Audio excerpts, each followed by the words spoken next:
बोलो श्री सांचे दरबार की जय। नमस्कार भक्तों, महागौरी माता की पूजा है आज। 8वां अध्याय पढ़ेंगे।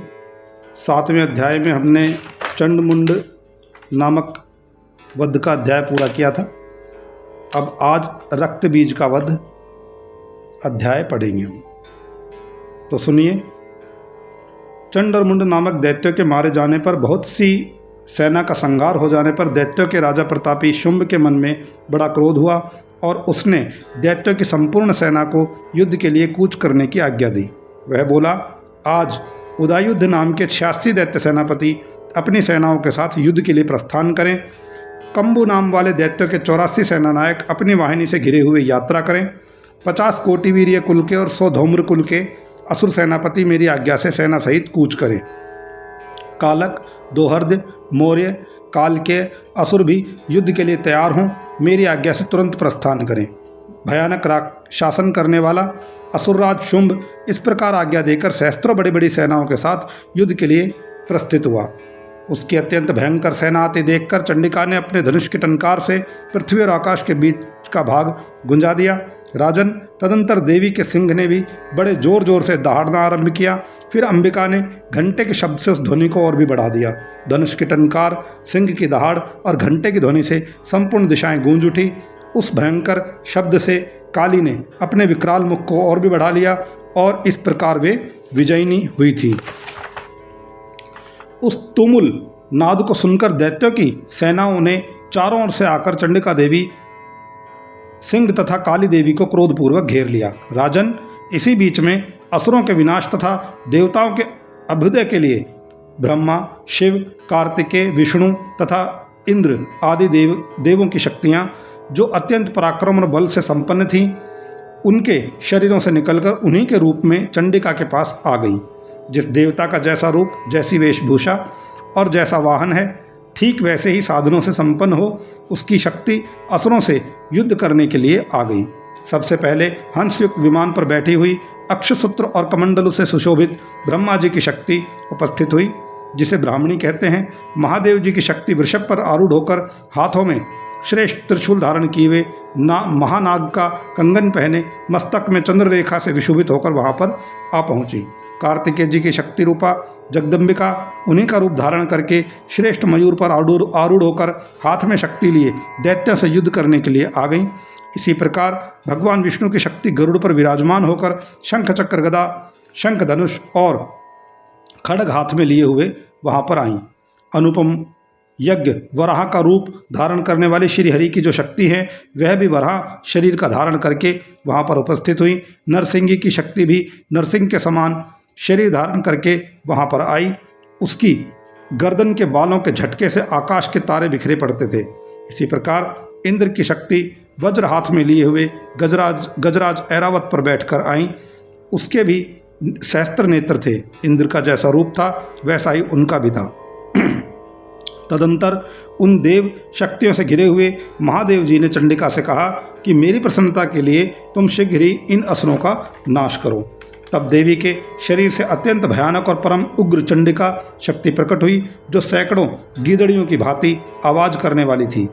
उस अपराजिता देवी ने धूमिल जटा वाले महादेव जी से कहा कि भगवान, आप शुंभ और निशुंभ के पास दूत बनकर जाइए और उन अत्यंत गर्वीले दानव शुंभ एवं निशुंभ दोनों से कहिए, और साथ ही उनके अतिरिक्त जो भी दानव युद्ध के लिए वहां पर उपस्थित हो, उनको भी यह संदेश दे दीजिए कि दैत्यों, यदि तुम जीवित रहना चाहते हो तो पाताल को लौट जाओ। इंद्र को त्रिलोकी का राज्य मिल जाए और देवता यज्ञ भाग का उपभोग करें।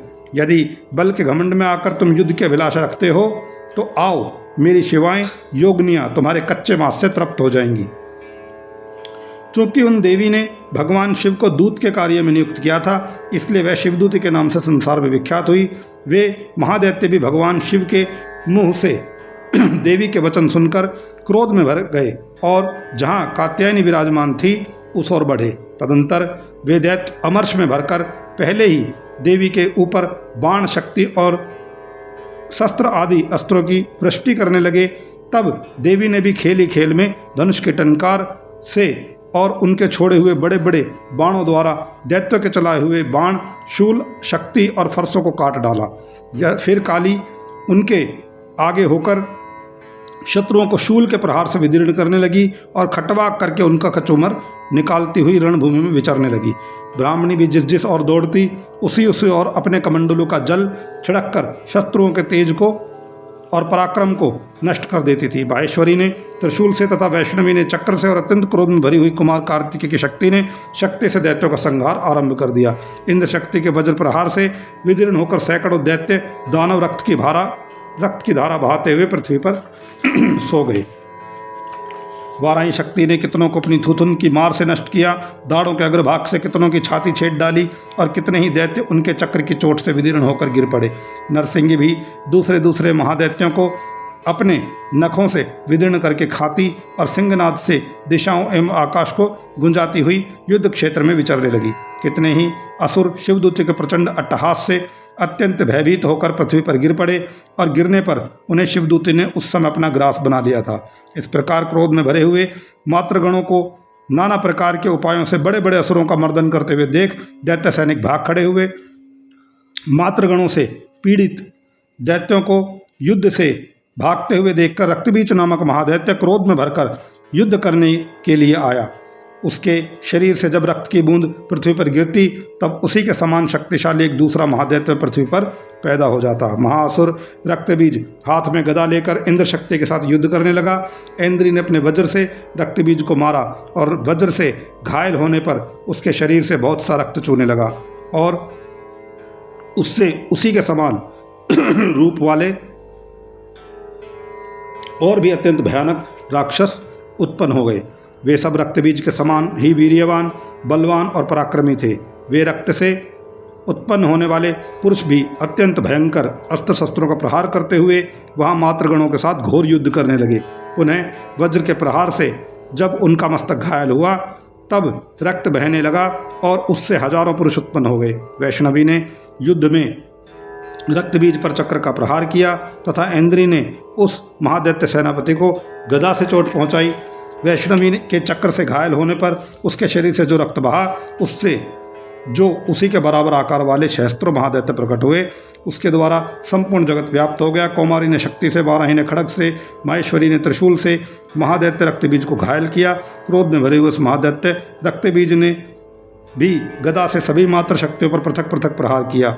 ऋषि और शक्ति और शूल आदि से अनेक बार घायल होने पर जो उनके शरीर से रक्त की धारा पृथ्वी पर गिरी उसी से सैकड़ों असुर उत्पन्न हो गए। इस प्रकार महादैत्य के रक्त से प्रकट हुए असुरों द्वारा संपूर्ण जगत व्याप्त हो गया।